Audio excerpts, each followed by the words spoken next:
I get one, we get to order again. Where did Brent go?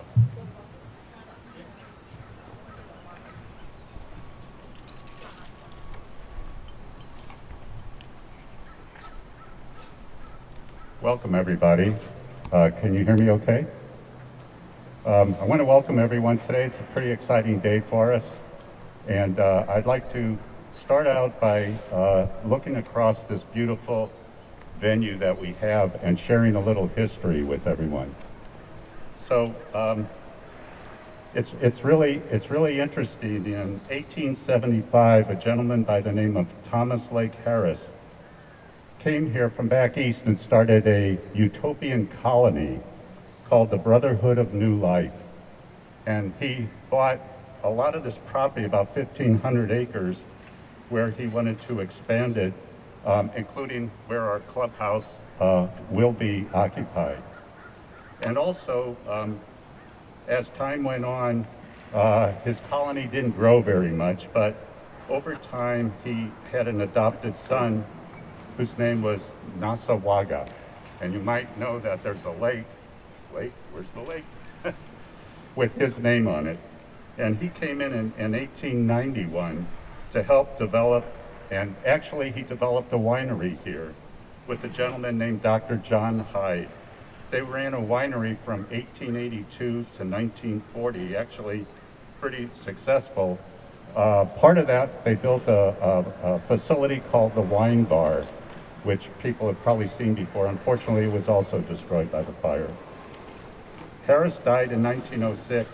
Nasawaga ran the winery until his death in 1934, at which time he sold, it was an estate sale to Robert and Barbara Walters, who ran a cattle ranch here for the next 35 years. So we worry about all the goose, but there were a lot of cattle running around also. And then there was a group called Teacher Management and Investment, who purchased 800 acres in 1970. And in 1981, they got approval from the city of Santa Rosa to develop a master plan community, which included a first-class golf course, as well as adjacent resort. They hired Ted Robinson Sr. In 1984, he built the course around the hills and the ranches, and it became a semi-private course in 1985, and that's when our former clubhouse was built. Going on from there, it continued to run as a semi-private clubhouse, but it was starting to lose money. Then in 1998, the Miner family bought it and returned it to first-class condition, brought Ted Robinson back in, and renovated the whole thing. But then in November of 2002, the Miner family sold the course and adjacent property to a group of 18 club members known as our founders. And that's when we really got started. The founders then invested and built the athletic center that we have today. In 2008, a majority of club members voted to pay back the founders, which they did by taking out a commercial loan. And then the club became an equity-owned private club, and in January of 2009, the first fully elected board of directors was seated. So that was only 11 years ago. However, on October 9th, 2017, the Tubbs wildfire, almost 20 miles away, swept through Fountain Grove, destroying over 36,000 acres, 1,700 homes in Fountain Grove, including our 30-year-old clubhouse, which caught fire, they say, approximately 1:30 a.m., and within 3 hours was completely destroyed. Over 250 of us lost our homes and everything in it. And we face the same thing. What do we do next? Where do we go? That's when we looked at our own personal loss and our club loss. And because of the community of the Fountain Grove Club, we knew this is the place we wanted to stay and we wanted to be. We assessed the damage, started organizing a plan to reopen and make our community more than what it was. We engaged member needs and wants with challenges to take diversity and building it into opportunity. Guided by our strategic plan, members got excited to design and build a clubhouse of the future while remaining loyal and supportive of the challenges ahead. We developed a three-pronged approach: member engagement, employee retention, and hiring the right professionals with a view of the future and able to get the job done. At a town hall meeting September 11, 2018, Bar Architects presented the first renderings of our club and put the vision into the eyes of our members. With that, we formed what was called our steering committee to move forward with the design and build of the club. So, at this time, I would like to have the honor and distinction to introduce Mr. Mark Levitt, who was past president and also chairs our steering committee.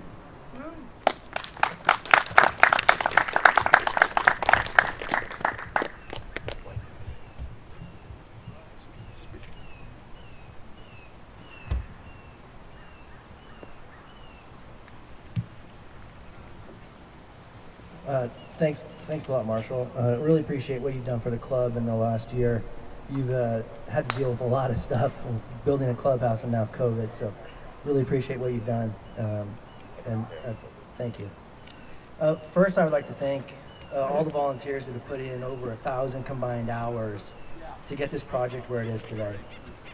Within months after the fires, the board set up a committee tasked with finding a pre-construction company and an architect. Tom Davenport, Tom White, Iris Harrell, and Steve Houts spent numerous hours interviewing firms. With an architect selected, the board tasked the steering committee with assisting BAR architects with the design. Carter Welch volunteered his time setting up member surveys and study groups to define what members wanted. This was provided to BAR and assisted their concept. The steering committee of Iris Harrell, Mark Herkelson, Linda Nowak, and Michael Valinari met with Troon, BAR, Tony Simmons, and Brett Tabor, our owner rep, to provide member feedback gained at the town halls. The goal of the steering committee was to put our personal interests aside and listen to member feedback and expertise from the experts in the industry. Jeff Goodwin of BAR Architects was instrumental in creating a clubhouse that met the club goals while being cost efficient in both construction and operation. Unfortunately, Jeff wasn't able to come here today, but he did prepare a speech that Iris Harrell will read out. Thank you, all of you, for coming out today.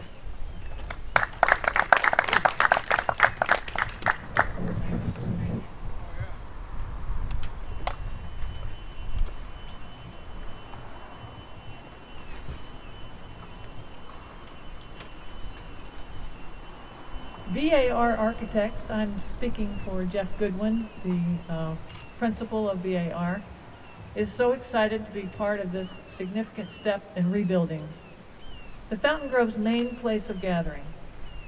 Working together since early 2018, the amazing group of people assembled here today have never wavered in their commitment to ensuring the community emerges stronger and fully prepared to meet the evolving needs of all club members. These goals ring especially true today with the stresses of the COVID-19 epidemic and societal calls for equity and inclusion weighing on all of our minds. In that context, I want to remind everyone that the building was conceived to bring people together, also the dispersed nature of the site amenities, and foster interaction by all. The design encourages use throughout the day, intended to be both a home away from home and flexible workplace for members and their guests. The building design embraces families and users of diverse interests as a foundational principle towards building a strong and vibrant community. The new clubhouse will be a contemporary expression of timeless ideas, embracing wine country ease with understated elegance. Dining rooms provide beautiful space for the entire membership to gather on special occasions, while also providing cozy and welcoming environments for single or couples dining together after work. Meeting rooms support members sneaking in an hour or two of work before socializing as well as smaller group meetings and private events. The kitchen is designed to support a newly conceptualized menu with efficiently planned prep, cook, and storage areas. The locker rooms provide smaller groupings of lockers to foster friendships, but remain visual connected to common circulation paths. Finally, rooted in the natural beauty of this site, the new clubhouse seamlessly integrates indoor activities with outdoor spaces at both levels. Its design celebrates the natural materials of stone, wood, glass, and steel. Every detail has a purpose, but the open, expansive plan provides unlimited flexibility in creating shared experiences and lasting memories. Jeff looks forward to gathering with the entire community next year to celebrate the completion of construction, the last phase of this process truly demonstrating what can be accomplished when community comes together. And we will have the most beautiful clubhouse, this is Iris speaking, in the whole of Sonoma County. Thank you.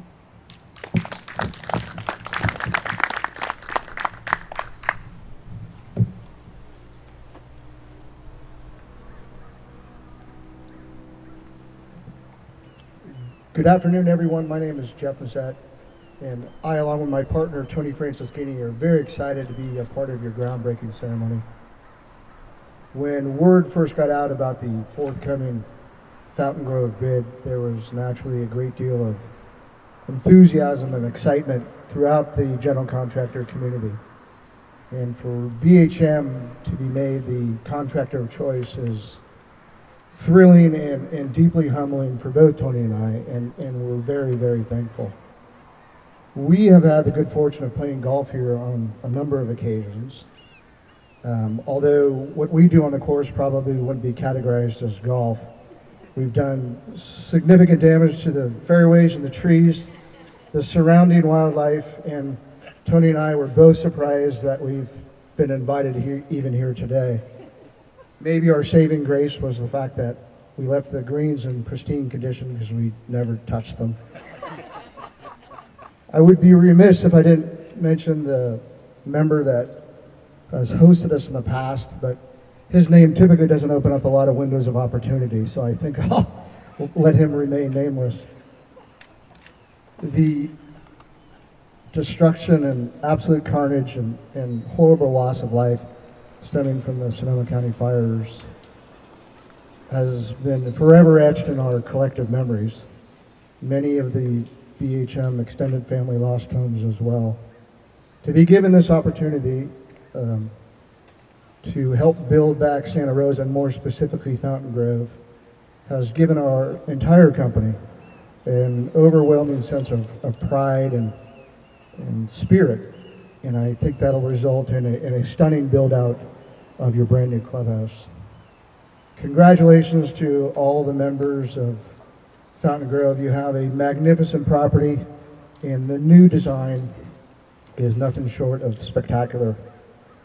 On behalf of all of us at BHM, we would like to thank the board and the committees and Brett Tabor for giving us this special opportunity. And we look forward to a very, very successful and timely completion, as well as a celebratory grand opening in the not too distant future. Thank you.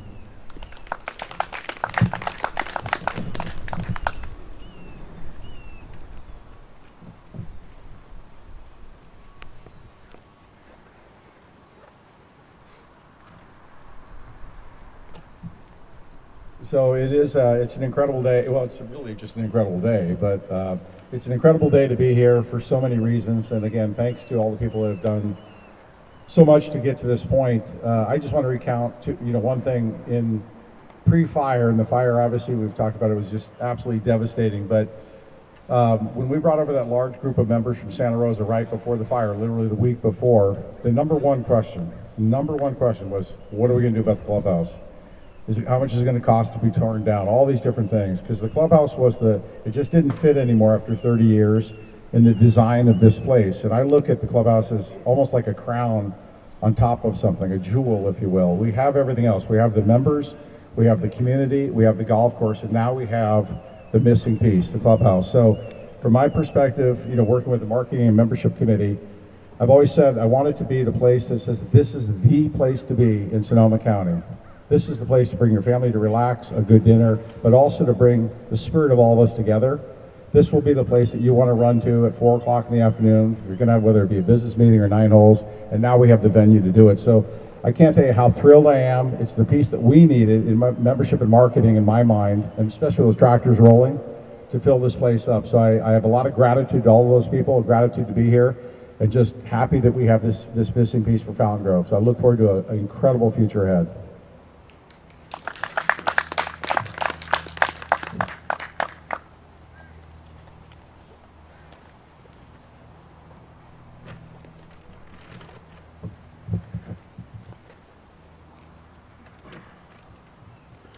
Well, hello everybody. What a great moment. The moment we've all been waiting for such a long time, a time that actually preceded the fires. Because everybody's been talking about the clubhouse for many, many years, a facility that no longer fitted our need. But how are we going to deal with it?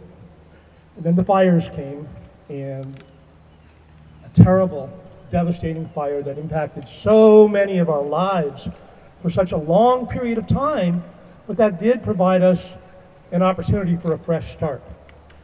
I'm probably the newest director on the board, but I'm also the chair of our strategic planning committee, which I served on for approximately 5 or 6 years, both as a member, as the vice chair, and now the chair. And the interesting thing about that community, and then about that committee, is what we do as individuals and what comprises that committee. We have people on the committee with historical perspectives that were founders of the club. We have new perspective. We have members that have been here for a long time that had a vision.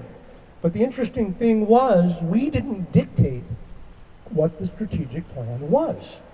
It's you, the members, that determined what that plan was. You remember those long surveys that you got? And most of the club, surprisingly, responded to them. We had one planned to go out right before the fires, and we quickly had to gather with our experience in creating strategic plans for our own businesses, for doing surveys, and we needed to re-gear it to determine what the members really wanted in their community. So the result of our plan, which is our vision, which is what the board follows in everything they do, is a result of what the members communicated to this committee, which enabled us to develop this plan. So this new clubhouse is a result of what you, the members, wanted. This is your vision. The members as a whole wanted a gathering place. They wanted something where they could bring their families. They wanted something that was indoor and outdoor and that more fit our needs now for who we are and who we want to be as a club. So for me, I'm very excited to be here to share this experience with you at the groundbreaking.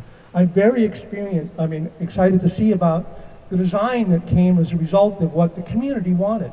And I'm very excited to be able to see this phoenix rise from the ashes every single day to where, when that ultimate time comes in the 3rd or 4th quarter of next year, that we are going to be able to enjoy this as a whole. Every single member will want to bring their families here, their friends here, and most importantly, to be here to enjoy this experience. So congratulations to every single board member who's been involved in this. For the community, you don't know. When I came onto the board, you think, oh, the board members aren't doing what they're supposed to do, but the board members are meeting monthly, they're meeting weekly, they're meeting daily. They're communicating every single day about every aspect of this project and the rest of the club in order to fulfill this particular project and to fulfill what you want in your vision as club members. So on behalf of the Strategic Planning Committee and the board, I thank you for your input, and I thank you for joining us in this endeavor.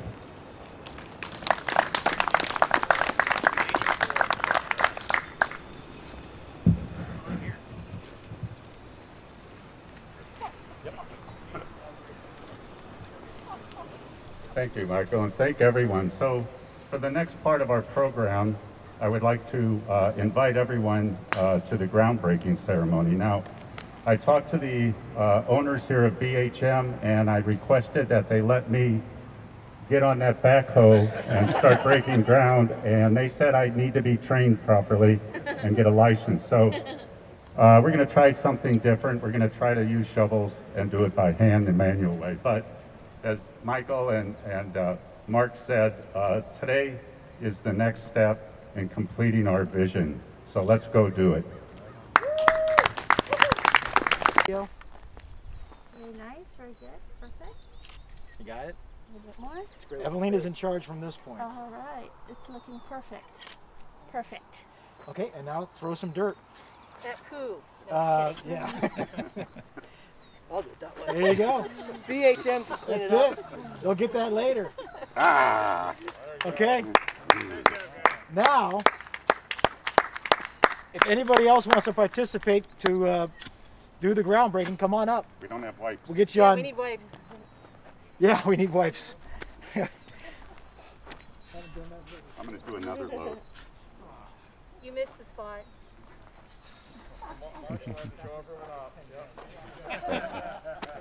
I'll try to clean that up later.